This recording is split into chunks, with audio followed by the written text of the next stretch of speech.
Hi guys, Literary Prepper back again. Continuing on with our video series on writing techniques and bibliotherapy.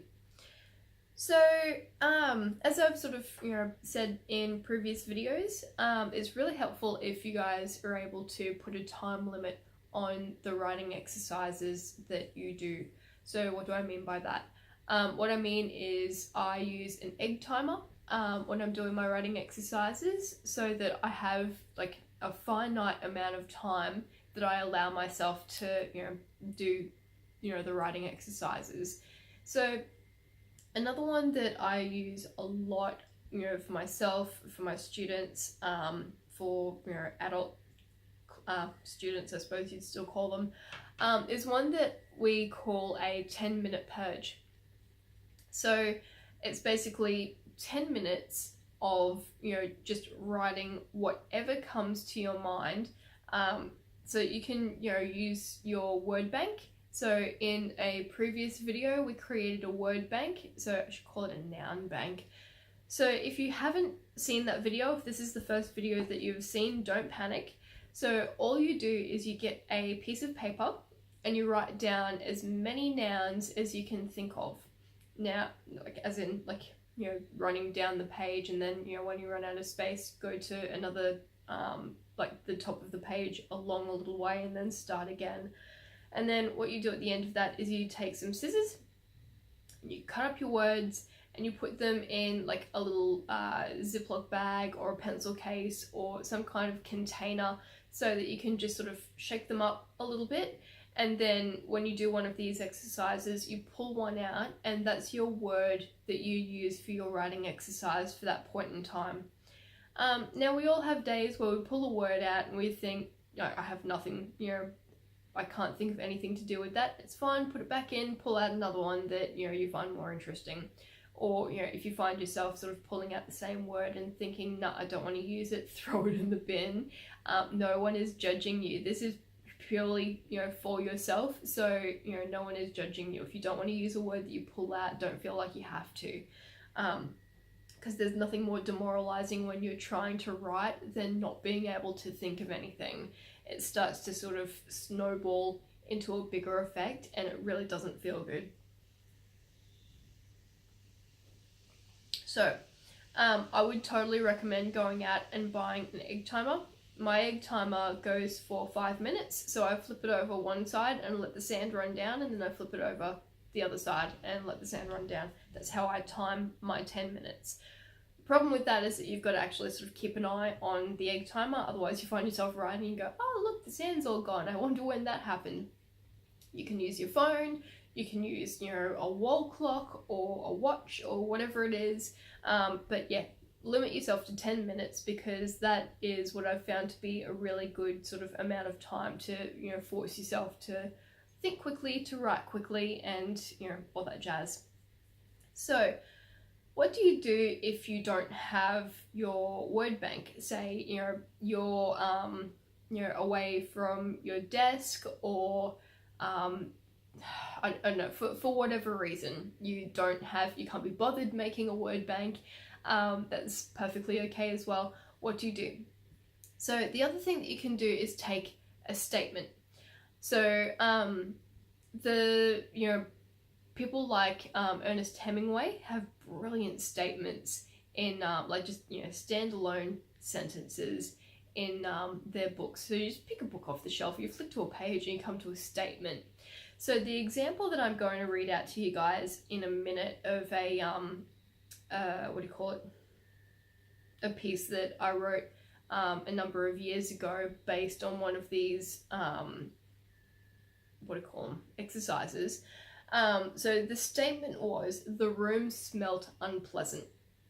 So you can either make a list of statements like that you use in your noun bag, so you just throw those in if you want something different to sort of pull out periodically, or you can just go to any random book. You can have I don't know, the flowers were red, or the sky was, I don't know, whatever. You guys know what a statement is. So yeah, my statement for this particular piece was the room smelt unpleasant. So you want to find, you know, something relatively similar to sort of similar structure to sort of go off for your thing that you want to write. I can't think at the moment. I have not had a coffee today. That is a very bad tea. I feel like I need to go on a tea cull. Anyway, so that's another complaint for later on. I've gone through a stage of collecting obscure teas and it does not always work out for the best. But the piece that I, you know, was going to offer up as an example. So, the room smelt unpleasant. A concoction of dynamic lifter and festering food scraps invaded the air. A chemical impression of Fijian night orchid failed to mask the offending particles, instead merely contributing to the olfactory cocktail now permeating the lungs of the room's inhabitants. A fantasia of flies performed an accenting ballet, a less than subtle crescendo to the robust scent that was the height of summer. Now, you don't have to, you know, flog the crap out of your words like that. We call those purple prose. But it gives you like an example of what you can do with a statement like that. You can be as fancy with your words as you like. You can be as simple with your words as you like. So there was one, I don't really feel comfortable with reading out other people's work. And I don't really want to go to all the extent of trying to hunt them down and ask for their permission, because some of these people I haven't had contact with for a couple of years because we moved towns. Sorry, I think I'm starting to lose my voice. Yeah, so anyway, there was one in there that was brilliant.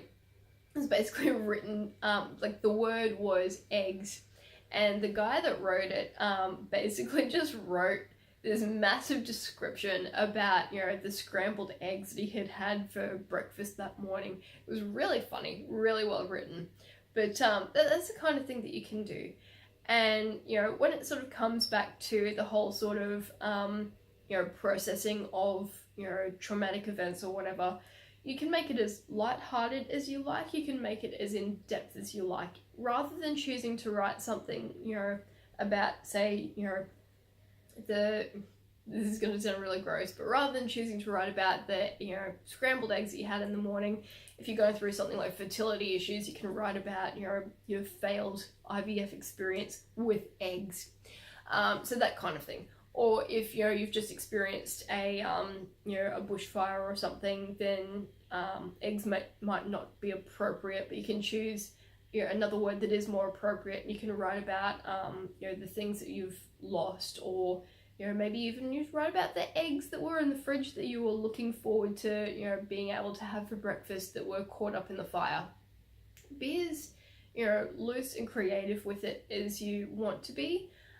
Be as descriptive as you want to be. If you want to write about, you know, your, I don't know, eggs in the fridge with some kind of, you know, satanic ritual, if you want to write about the eggs, you know, I don't know, someone's house being egged, if someone's pissed you off and you want to egg their house, I wouldn't recommend actually doing it, but maybe if you want to write about it, you know, as violent and as graphic as you like with writing. That's the brilliance of writing. You can do whatever you want as long as it's on the page. Don't do anything to get yourself arrested. Don't do anything to hurt anyone else or yourself.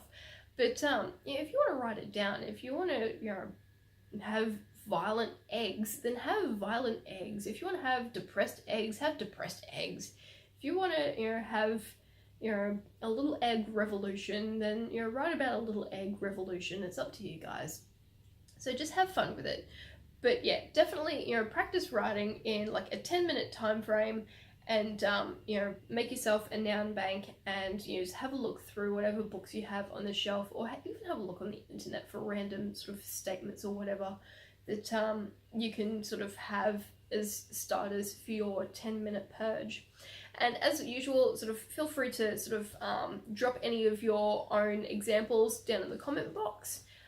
Like, share, subscribe, all that jazz. If you do subscribe, remember to hit the little bell And yeah, that's it for now. That's a 10-minute purge. Just take 10 minutes and just write on a word or a statement and see what comes out. Alright, I'll talk to you guys later.